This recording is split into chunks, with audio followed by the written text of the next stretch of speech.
अंधार पडल्यावरच मला बोलवतात.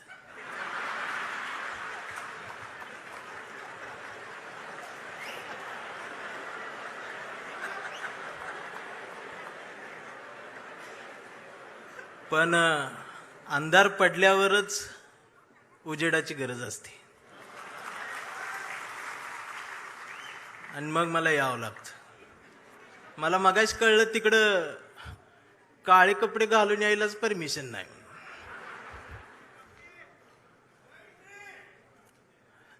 मग मला तर कसं बोलवतील का ते? मी सकाळपासून मला फोन लोक करतात, कुठं आहे म्हटलं शिवसेनेच्या कार्यक्रमात. मला एकाच सुद्धा धाडस झालं नाही कुठल्या शिवसेनेचं.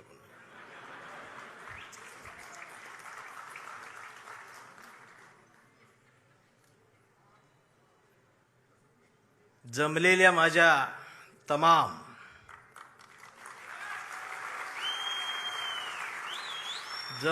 माझ्या तमाम स्वाभिमानी वाघाच्या स्वाभिमानी शिवसैनिकांनो, तुम्हाला मनापासून माझा या सांगली जिल्ह्यातल्या कवठेमंकाळ तालुक्याच्या मातीचा हात जय महाराष्ट्र.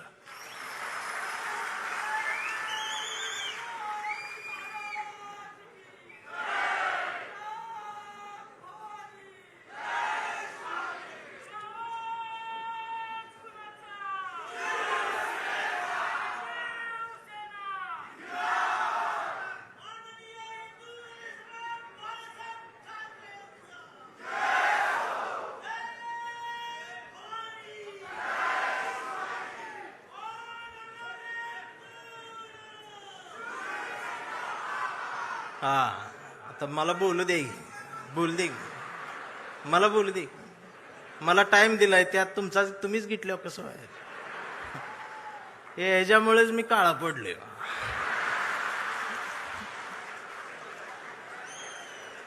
त्यात अजून खरं बोलतोय मी.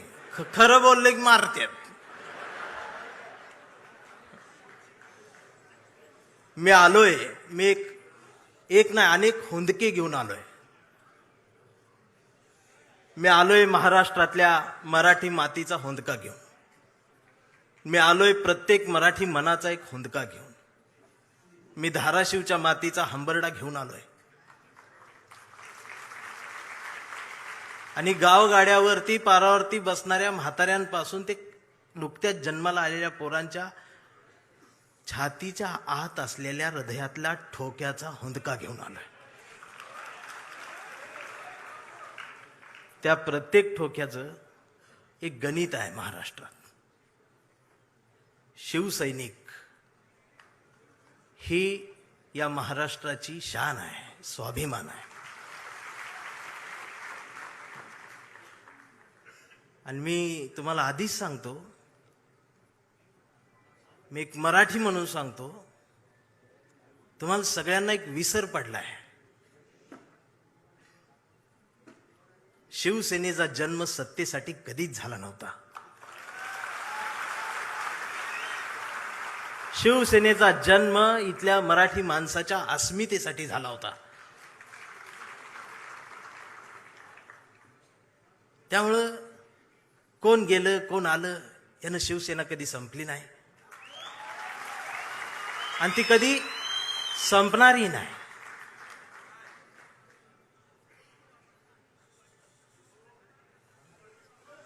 तुम्ही मराठी माणसासाठी लढलात. तुमच्या प्रामाणिकपणाला महाराष्ट्रानं जवळ केलं आणि मग या माय मराठीने ही सत्ता तुमच्या पदरात दिली. याचा विसर पडल्यामुळं बरीच गणित हल्लीत असं मला वाटतं. त्यामुळं हसा, तुम्ही ओरिजिनल शिवसेनेत आहात. रायगडाच्या पायरीवर मावळ्यांनी सांडलेल्या रक्ताचा साक्षीदार ज्यांना होता येतं त्यांनाच निष्ठा कळत असते आणि त्यांना चवदार तळ्याचं पाणी समजत असतं आणि त्यांनाच भिडेवाड्यातल्या वर्गातल्या सावित्रीनं फळ्यावर गिरवलेल्या पहिल्या अक्षरांचा अर्थ ही त्या निष्ठावंतांनाच कळत असतो. मेंढरांना त्याची किंमत नसते. आणि असं बोलल्यावर मला मारते ती. खरं बोललं की मारते. मी बातम्या बघतोय साहेब 2 दिवस. लोक म्हणतात साहेब भेटत नाहीत, साहेब जवळ येत नाहीत. मला प्रश्न पडला, कोरोनाचा काळ आठवला मी. तर आमची आजी टीव्ही बघत असायची, पण आजी घाबरत नव्हती. टीव्हीत फक्त उद्धव साहेबांनाच बघायची. का माहिती आहे? माझ्या आजीला टीव्हीत दिसणारा मुख्यमंत्री तिच्या लेकासारखा वाटला. माझ्या आईला आधार देणारा जवळचा कोणीतरी संकटाच्या काळात आहे ह्या सख्या भावापेक्षाही जवळचा भाऊ वाटला. आणि आम्हाला हा मुख्यमंत्री मामासारखा वाटला.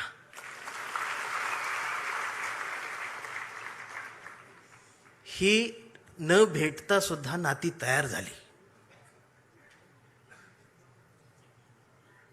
आणि तुम्हाला देवेंद्रचं देवा भाऊ होण्यासाठी 1,500 वाटावे लागले.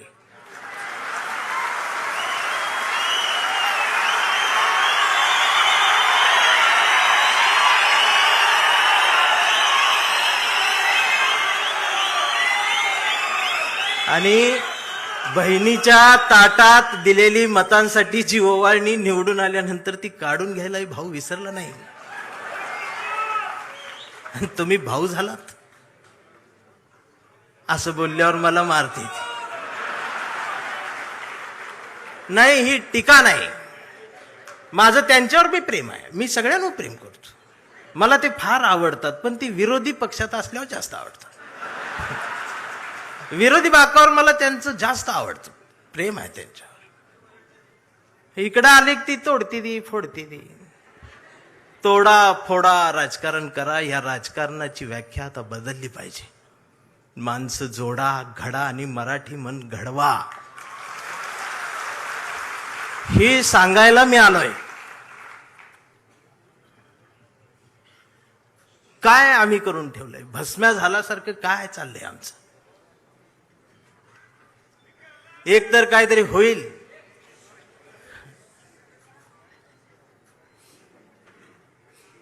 आम्ही 20 मार्काचं नागरिकशास्त्र शिकलेले आहोत. त्यामुळे आम्हाला समजत नाही आमच्यासोबत काय चाललंय. आधी गुवाहाटी, आता जयपूर.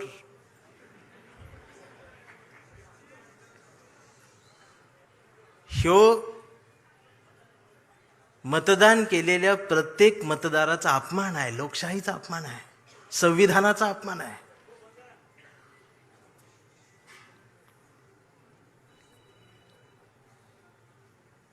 चौकात गेलो तर आज कोण म्हणतंय मी हिंदू, कोण म्हणतंय मी मुस्लिम. आधी 2च होते, बरं होतं. आता त्यात भर पडली, त्यात उपवर्गीकरण झालं. कोण म्हणते मी मराठा, मी चांभार, मी बौद्ध, मी माता, मी ह्या, मी त्या. मग मी मध्ये जाऊन म्हणतोय मी मराठी, मी भारतीय. मग मारत्यात. मग म्हणते हे नवीन काय आलं? मी म्हणतोय मी जुना आहे, कडूनो. आता हे कडू काही शिवी नाही. कडू ही महाराष्ट्रातलं प्रसिद्ध आडनाव आहे.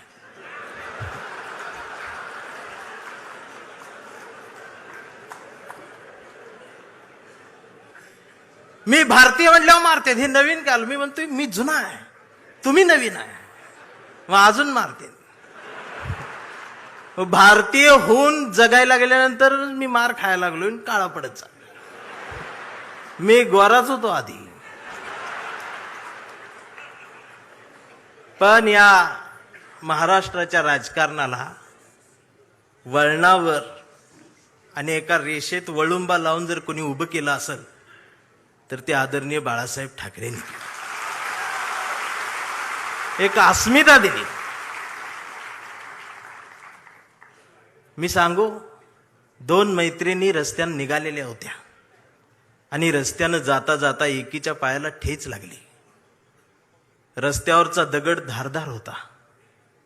तिचा ठेच लागली, तिच्या अंगठ्याचं नख निघालं आणि रक्त भळबळ व्हायला लागलं. पण तिनं अंगठ्याकडे नाही बघितलं, तर दगडाकडे बघितलं आणि हसलीन पुढे निघाली. दुसरीनं बघितलं, म्हणाली, वेडे, एवढा मोठा दगड पाहायला लागला आणि हसतेस काय? ती म्हणाली, जाऊ दे ग, दे सोडून. पुन्हा हसली.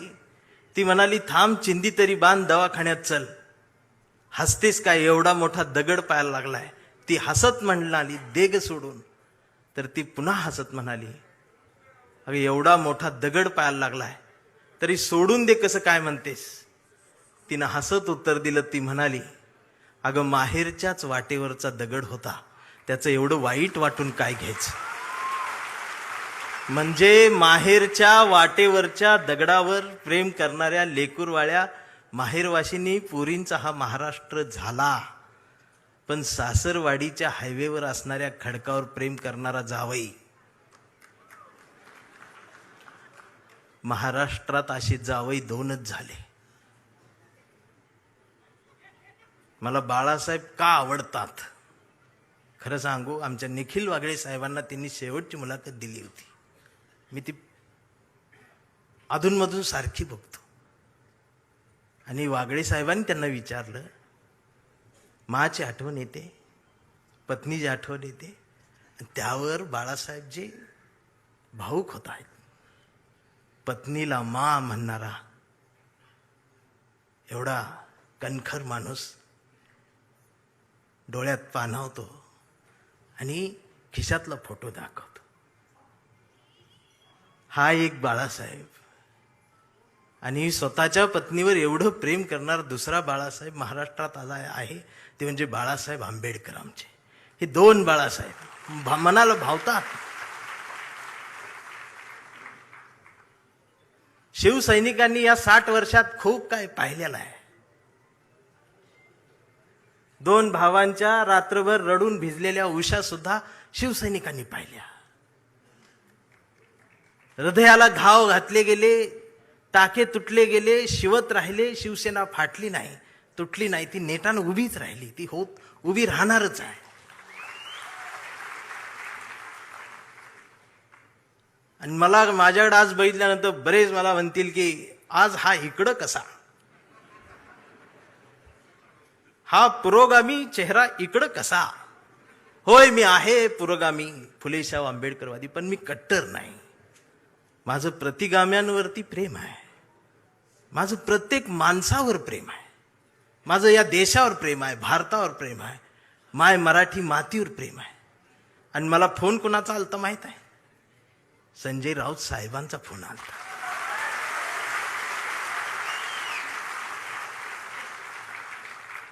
जर शेंडे आणि जानव्यातून मुक्त होऊन हिंदुत्व माझ्या कवितेला कुरवाळत असेल, जवळ घेत असेल, तर माझ्या सुद्धा मेंदूतले जाणीवेंचे जानवे मी कुठपर्यंत जिवंत ठेवायचे, हा विचार करून मी त्यांच्या हाकेला हाक देत आलोय. काल ते एवढे बिझी होते दिवसभर, तरी सुद्धा मी प्रवासात असताना मला सारखा फोन, कुठवर आलायस? इथवर आलोय, तिथवर आलोय, असं झालं, तसं झालं, सगळे अपडेट चालू आहेत. आणि रात्री मला भेटले, त्या हॉटेलवर भेटले, तर ती वेटर लोक त्या काम करतात, ती कोकणातली मराठी सगळी पोरं. राऊत साहेबांनी एकाला बोलवलं, अरे कसा आहेस? आईची तब्येत बरी आहे का? ती पोरग डोळ्यात पाणावलं. एवढ्या ह्याच्यात सुद्धा साहेबांच्या लक्षात आहे. ते होय म्हटलं, निघून गेलं. साहेब निघाले. माझ्यासोबत आमचे राजेंद्र कांबळे भाऊ माझ्यासोबत आले. ते माझ्या बाजूला थांबले. मी राऊत साहेबांकडे असं एकटक बघतच राहिलो. आणि आमच्या भाऊला म्हटलं, कसलं हत्यार आहे रे म्हटली.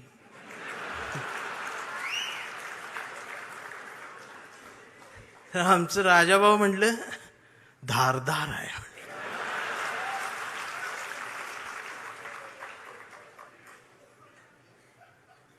वैचारिक शहाणपणाचा विसर आणि घसरण महाराष्ट्राला झाली, ती पुन्हा भरून काढली पाहिजे. प्रबोधनकार ठाकरेंचा वारसा असणारा हा महाराष्ट्र आहे. आदित्य दादा, माझी विनंती आहे, आता एक नव्या पिढीला घेऊन तुम्ही महाराष्ट्र सगळा पिंजून काढा.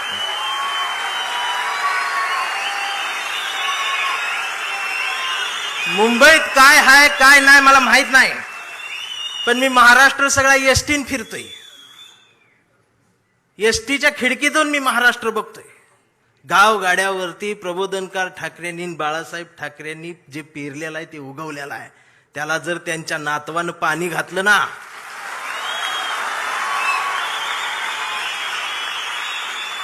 तर एक नवा महाराष्ट्र उभा राहील आणि कुणाच धाडस होणार नाही असं हलायचं. म्हणून आम्ही प्रेम करणारी माणसं आहोत. हा आवाज कायम असाच राहू द्या. महाराष्ट्राला याची गरज आहे.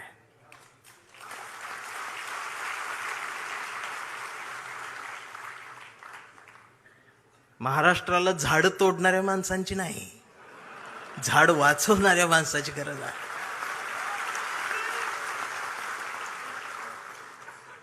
काय तोडलं पाहिजे? भविष्य दाखवण्यासाठी पुढे आलेला हात तोडला पाहिजे. भविष्य बघण्यासाठी उघडलेला डोळा फोडला पाहिजे. आम्ही गाडगे बाबांचा खराटा सोडला आणि बागेश्वर बाबाचं बोट धरलं.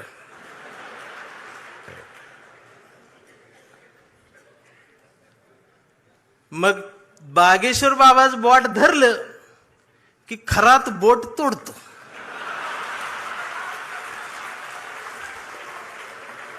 ही बोट तोडते ती. याला अनामिका म्हणतात हे मला तेव्हा कळलं. नाहीतर मी करंगळी जवळचं बोट एवढंच त्याला म्हणायचं. ही बोट तोडते ते.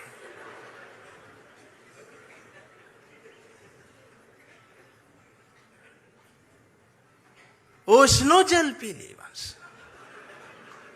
चिंचेतला चिचुका 3 लाखाला इकला त्यानं.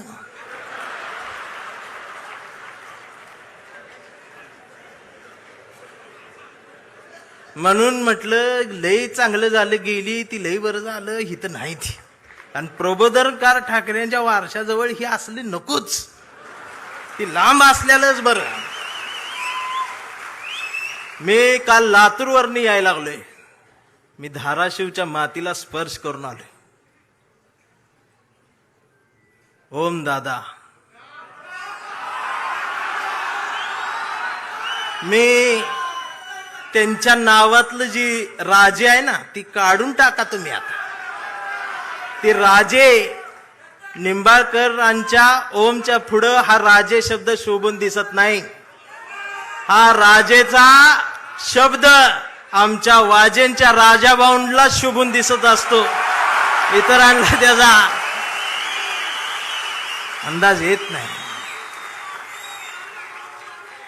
राजाभाऊंच्या मला बोलू दे गिरा. नंतर अजून वाघाची डरकाळी बाकी आहे. राजाभाऊंच्या डोळ्यातल्या अश्रूंनी निष्ठावंतांच्या मनावर फुंकर घातली. साहेब, हे जो तुम्ही संस्कार दिला, हा संस्कार फक्त शिवसैनिकांसाठी नाही, या आमच्या पिढीतल्या येणाऱ्या कितीतरी पिढ्यांना तुमच्या डोळ्यातल्या अश्रू खूप काही शिकवून जातील. आम्हाला जोडायचा आहे, माणूस जोडायचा आहे. स्वतःला मूल होत नाही म्हणून शेजाऱ्याला बोलवायचं आणि ऑपरेशन सक्सेस झालं की पेढं वाटायला तिसरंच असते. मला गणितच कळना.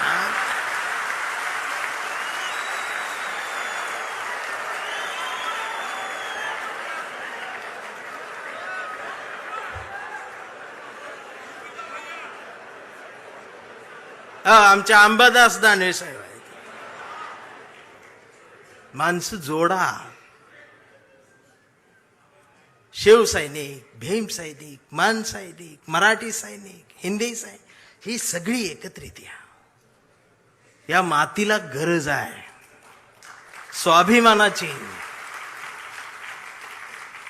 मी आता पण इथं मिळालो नसतो, मला तिकडं बोलवलं होतं इंग्लंडला. मी जाणार होतो रावसाहेब, पण ते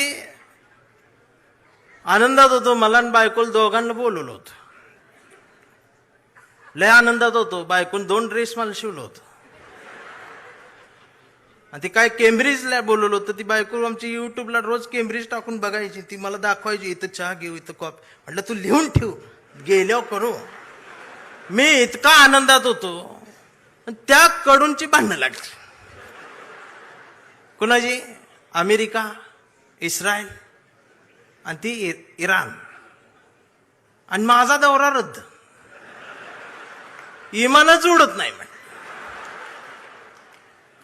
मी अजून काळा पडलो. बर, भांडणं त्यांची आणि दंगा इथं. या सोशल मीडिया बघते, बघ आता अमेरिका असं करणार, इराण असं करणार, आता ट्रम्प काय गप बसतोय का, आमचं बी गेलंय, हे आलंय, ते आलंय. 15 दिवस यांनी दंगा केला. जेव्हा यांच्या घरातला गॅस संपला,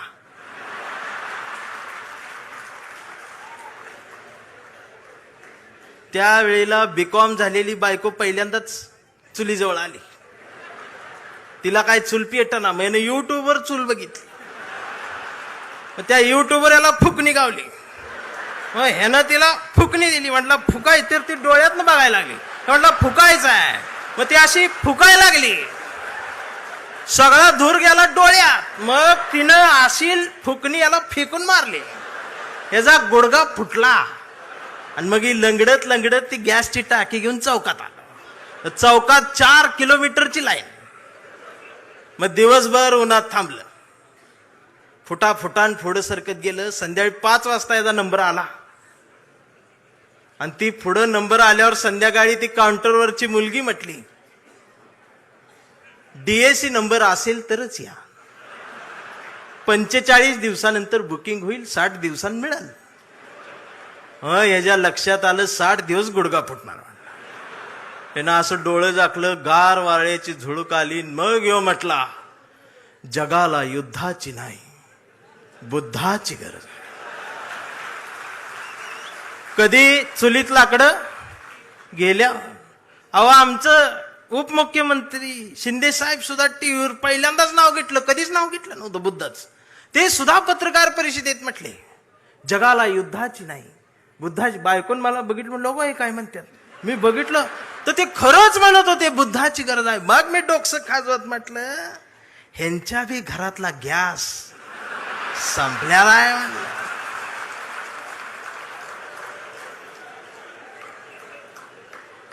साधना आहे. अहो, काय चाललंय काय आमचं? आम्ही काय घ्यायला पाहिजे? आम्हाला चांगल्याच्या मागे जाता येत नाही. राऊत साहेबांचं काल शब्द इकडे तिकडे झालं, लगेच अश्लील बोलले, हे बोलले, ते हे फेक अकाउंट काढून ठेवलेत तुम्ही. ती अकाउंट देशपांडे नावान आणि शिव्या आई बहिणीवर ना. हे देशपांड्यांचा अपमान नाही का महाराष्ट्रात? हे जे जमात वाढवून ठेवल्या ना तुम्ही सत्तेसाठी, ही एक दिवस तुमच्या घरातल्या आबरूला हात घालल ना, त्यावेळेला तुम्हाला आमच्या आठवणी येतील. खराचं प्रकरण ज्यावेळेला टीव्हीवर आलं, महाराष्ट्र हादरला, त्यावेळेला महाराष्ट्राच्या मनात नाही तर अख्ख्या देशाच्या मनात एकच नाव आलं, डॉक्टर नरेंद्र दाभोळकर. खऱ्यापणाने लढणारी माणसं महाराष्ट्रात तेव्हाही होती, आजही आहेत, उद्याही असतील. आणि शिवसेना कायम खऱ्या माणसांसोबत मैदानात आहे. ती उद्याही राहणार आहे.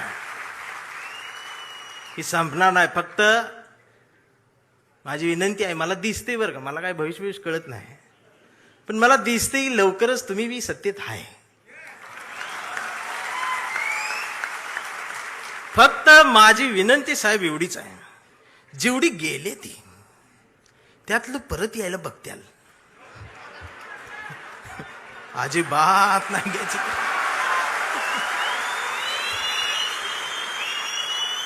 पाया पडतेली येऊन त्यांचं दुःख आहे. हो, त्यांना तुम्ही शिव्या देऊ नका, मला माहित आहे. दररोज उद्घाटन करतात, दररोज सत्कार करतात. पण घरी गेल्यावर दार लावून रडते तो. हे मग तर मलाच माहित आहे. दार लावून साहेबांचं नाव घेऊन रडतात. मी म्हणतोय त्यांना, मी येऊ खांदा द्यायला नको. मी काय भीत नाही, सत्तेला भीत नाही, पण मी एवढा आहे, मी माझी कविता घेऊन आलोय. पाखरांच्या चोची मधला घास व्हावी कविता, पहिला आणि शेवटचा श्वास व्हावी कविता, कोसळावेत थेंब भुईत मातीचा वास व्हावी कविता, उगवावा पिंपळ एक प्रवास व्हावी कविता, त्याच पिंपळाच्या सावलीला मानवतेचे गीत गाणारी बुद्ध व्हावी कविता, मी करावे पाखरांच्या हवाली तिला मग शुद्ध व्हावी कविता, हिंदूंच्या कंठामध्ये सलाम अलिकम सलाम व्हावी कविता, मुस्लिमांच्या भाळावरचा नाम व्हावी कविता, मंदिर मस्जिद बांधणाऱ्यांच्या कपाळाचा घाम व्हावी कविता, इंद्रायणीत तरलेला तुकाराम व्हावी कविता, आणि या देशाच्या मातीत विज्ञान पेरणारी अब्दुल कलाम ही व्हावी कविता. ही कविता प्रबोधनकार ठाकरेंच्या विचारांच्या वारसदारांकडूनच येऊ शकते. आमच्या लक्षात येत नाही. आम्ही कुणाजवळ जाऊन बसावं आणि कुठून उठून जावं, ह्याला ज्याला जमलं त्यालाच आयुष्य कळलं. जाणारच आहे ना एकदा तरी. काय राहणार आहे तुमचं? अख्ख्या महाराष्ट्राच्या मनावर राज्य करणारा, हृदयाच्या कप्प्यात बंद झालेला आमचा अजितदादा सारखा नेता अचानक गेलाच ना. काय नेलं सोबत? आणि दादा गेल्या दिवशी दुसऱ्या दिवशी कुटुंब शपथा घेत होतो मंत्रीपदाच्या. हा विनोद नाही, हा विनोद नाही, ही वेदना आहे, पर्याय नाही. काय राहते आमचं? आज कितीतरी अधिकारी भ्रष्टाचारात हे आहेत ते आहेत. समोर एखादं वंचित पिचलेलं येतं ना, त्याच्यासाठी कुणाचाच फोन येत नाही, त्याच्यासाठी कुणीच फोन करत नाही, त्याच्यासाठी कुणीच दबाव टाकत नाही. जर अधिकाऱ्यांनो तुम्ही फक्त त्याला बसवून पाणी प्यायला दिलं आणि कुणाचाच फोन न येतात जर त्याचं काम केलं ना, तर संध्याकाळी स्वाभिमानाची झोप लागते.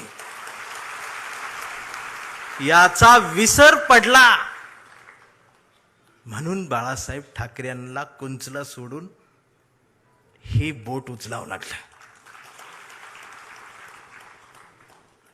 प्रत्येक काळात बाळासाहेब कुठे येणार आहेत? त्यांचे विचार आहेत, आम्हाला ते घ्यायचं आहे. 40-50 वर्षापूर्वीचा जो शिवसैनिकाचा दरारा होता ना, तो दरारा पाहिजे मला परत मुंबईत आल्यावर. आवाज पाहिजे, त्याची नजर पाहिजे. छत्रपती शिवाजी महाराज, त्यांचं नाव घेऊन राजकारण, किती उंचीचा पुतळा, ह्यावर तुमचं प्रेम, ती बी वाऱ्यान पडते आणि मग ती तुकडे होऊन पडतात आणि मग ही आमची लगेच रडते. महाराज पुतळ्यात महाराजांना बघायची सवय लागली. हेच झालं ना आमच्या महापुरुषांच्या बाबतीत. अगदी 4-5 वर्षाસુધી महाराष्ट्रात सकाळ आली, शुभ शिव सकाळ, भगवा झेंडा आला असा. मी डोकसं खाजवत म्हटले, ही सकाळ कुठनं आली? म्हणजे आता महाराज येणार, उठा, आपली सकाळ झाली. मी कुणाला तरी चिडवण्यासाठी होती. मग दुसऱ्यानं बघितलं, ते म्हटलं त्यांची झाली, आपली कधी? हे म्हटलं कर आपली. मग निळा झेंडा, शुभ भीम सकाळ, 11 वाजता. शिव सकाळ, भीम सकाळ, शिव सकाळ, भीम सकाळ. मग तिसरा एक जागा झाला, म्हटलं आमची घ्या, पिवळा झेंडा, शुभ लहू सकाळ. या सकाळ आल्या कारण महापुरुषांच्या पुतळ्याजवळ मेंढरांची गर्दी वाढली. ही पुतळ्याजवळ वाढलेली मेंढरांची गर्दी जोपर्यंत पुस्तकांजवळ, विचारांजवळ येणार नाही, तोपर्यंत ह्यांना काय कळणार आहे? रात्रीचे 1:30 वाजता आमदार शिव्या देत फोन करून त्या प्रकाशकाला. मी ऐकली, ती ऐकली. 8 मिनिटात 36 शिव्या आहेत.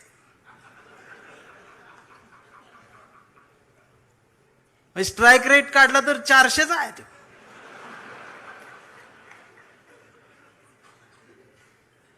मला त्याचं वाईट नाही वाटलं, पण त्यांच्या घरी त्यांच्या मिसेस आहेत, आई आहे, मुलगी आहे, ही नीट बोलत असेल. आणि बाळासाहेब असते तर मातोश्रीवर बोलवून 400च्या स्ट्राईक रेटनं. बाळासाहेब नसलेहून काय झालं, तुमच्या मनगटात तो विचार आहे ना, तो स्वाभिमान जिवंतच ठेवा. एक गरज आहे. आणि खरं सांगू आदित्य दादा, गावगाड्यावर, शहराच्या चौकात, झोपड्यांमध्ये एक हुंदका आहे, एक हंबरडा आहे, जो राम कृष्ण हरी माऊली म्हणत एखाद्या नव्या ठाकरेची वाट बघत बसलाय.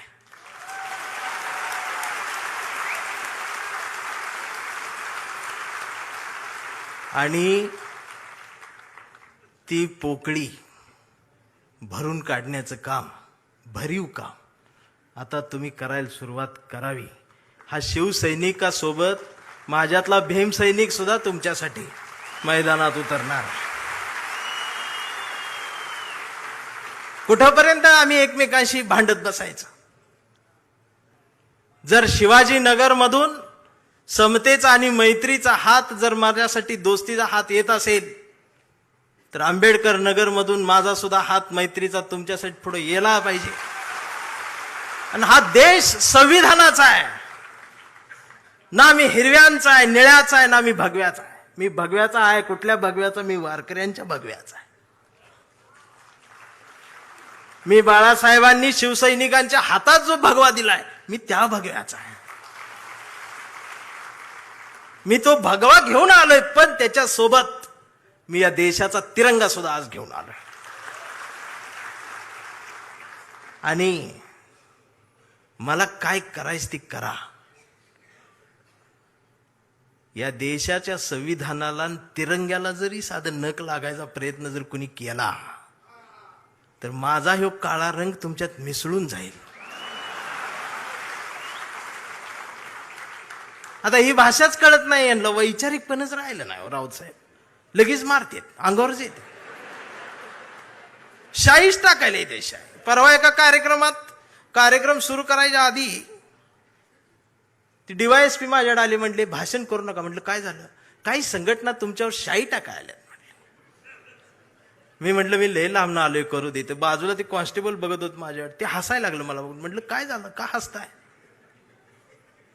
तर म्हटले तुमचं तोंड काळ करणार आहे. मी म्हटलं साहेब बोलू दे 2 मिनिटं. तर ते म्हटले तुमच्या रिस्कवर बोलणार का? मी म्हटलं अहो आम्ही जन्माला येतानाच आमच्या रिस्कवर आलोय.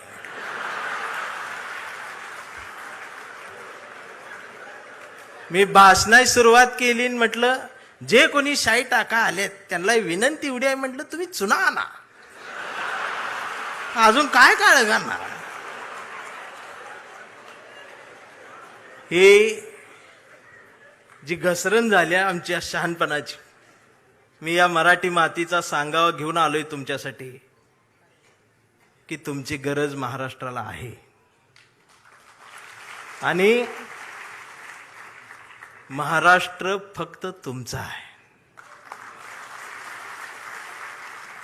मी आता जास्त वेळ घेणार नाही, कारण आता डरकाळ्या ऐकायच्या आहेत. मी कविता घेऊन थांबणार आहे, ज्या कवितेसाठी मला साहेबांनी बोलवले. त्या कवितेत तुडवा ऑपरेशन आहे.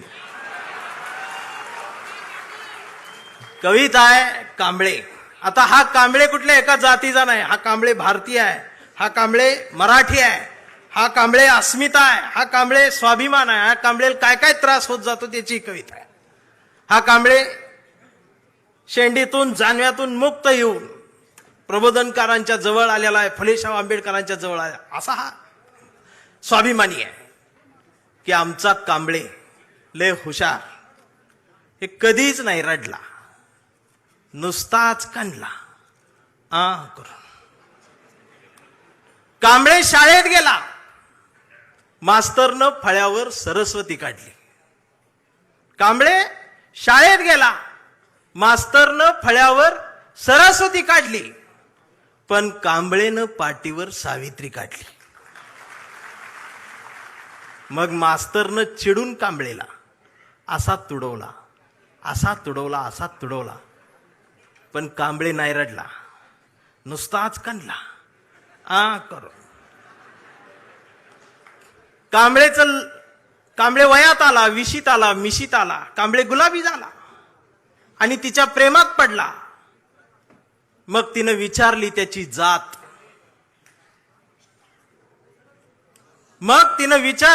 जात. कांबळे म्हणाला, वेडे, मी माणूस, माणूस माझी जात, प्रेमात कसली आली जात. मग माणूस माझी जात म्हटल्यावर तिनं बरोबर ओळखली जात. मग तिनं बी कांबळेला असा तुडवला, असा तुडवला, पण कांबळे बी हुशार, नाही रडला, नुसताच काढला करून. कांबळेचं लग्न ठरलं. घरचे म्हणाले, मुहूर्त पहा. कांबळे म्हटला, पटत नाही, प्रबोधनकार वाचा. नातेवाईक म्हणले, सत्यनारायण. कांबळे म्हटला, जमत नाही, फुले वाचा. भावकी म्हटली, जागरण गोंधळ, बोकाट तरी कापा. कांबळे म्हटला, पटतच नाही, गाडगे बाबा वाचा. मग घरच्यांनीच दार लावून कांबळेला असा तुडवला, असा तुडवला, पण कांबळे बी हुशार, नाही रडला, नुसताच काढला इथं कोण शाई वगैरे लावा आले का? चुना ना. मग कांबळे अशा चळवळीत आला. सगळ्या चळवळी अशा गट तट फुटून बिटून गेले. कांबळेला वाईट वाटलं. कांबळे सगळ्यांना वाटला, सगळ्यांनी एकत्रित या, देश समजून घ्या, महाराष्ट्र समजून घ्या. दिवसभर बोंबलत राहिला. मग संध्याकाळी सगळे एकत्रित आले आणि एकत्रित येऊन आपल्याच कांबळेला, आपल्याच लोकांनी असा तुडवला, असा तुडवला, पण कांबळे बी हुशार, नाही रडला, नुसताच काढला. आणि आता कांबळे शिवसैनिक झाला.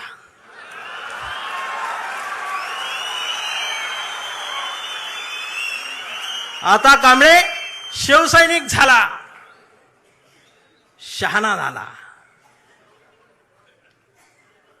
आमदार झाला, खासदार झाला, मंत्री झाला. मग त्याला फोडायसाठी सापळा रचला.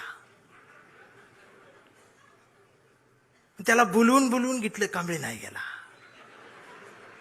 तो ऐकत नाही म्हणून त्याला मग जेलमध्ये टाकला. तिथं सुद्धा ईडीनं त्याला असा तुडवला, पण कांबळे तिथं बी नाही रडला,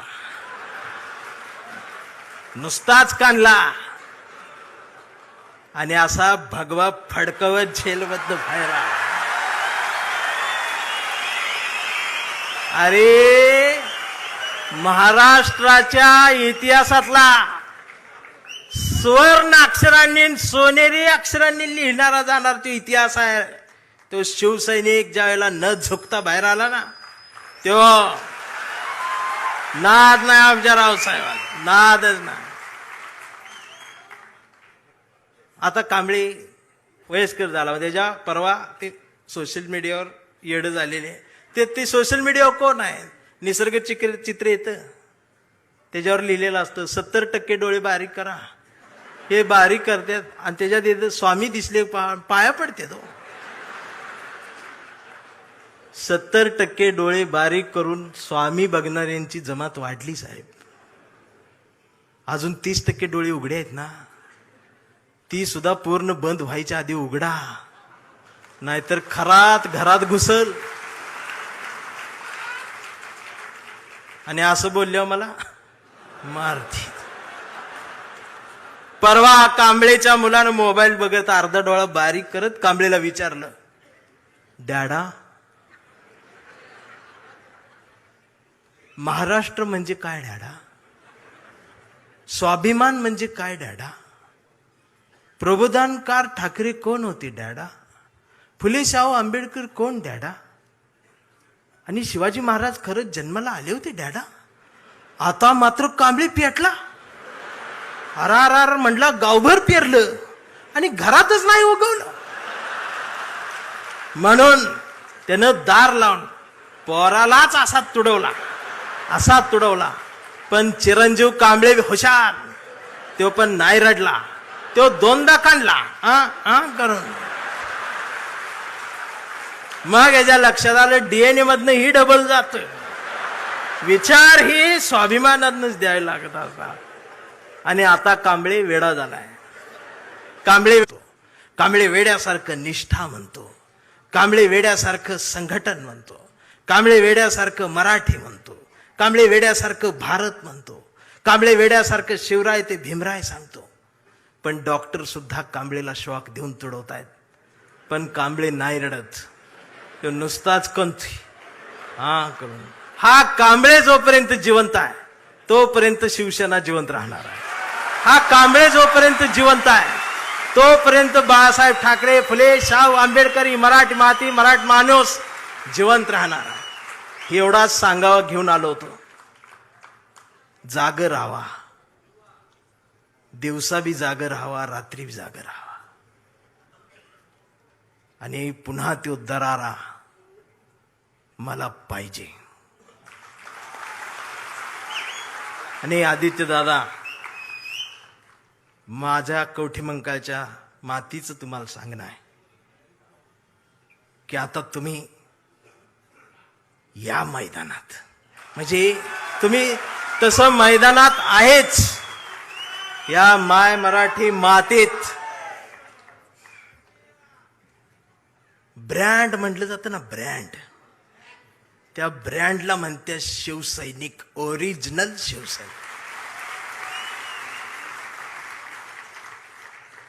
थांबताना एवढंच म्हणेन, आभारांचे भार कशाला, सत्तेचे हार कशाला, मनात एक घरट बांधूया या शिवसेनेचं, या शिवसेनेच्या घरट्याला दार कशाला, झुळझुळत्या या बाळासाहेबांच्या झऱ्याला आपल्याही स्वाभिमानाचं पाणी देत राहूया. मिनमिनत्या या मासाहेबांच्या हृदयाच्या दिव्याला आपल्याही जगण्याचा उजेड देत राहूया. आणि जोपर्यंत ठाकरे घराणं आमच्या मनाला साथ घालत राहील त्याला आयुष्यभर असाच प्रतिसाद देत राहूया. मी राऊत साहेबांच्या स्वाभिमानाला वंदन करतो. तुमच्या सर्व शिवसैनिकांना मनापासून जय महाराष्ट्र करतो. थांबताना हुंदका दाटून येतोय. एवढ्या मोठ्या स्टेजवर, एवढ्या मोठ्या प्रबोधन पीठावर मला उभं करण्याची संधी तुम्ही दिलीत. मी आभारी आहे. धन्यवाद.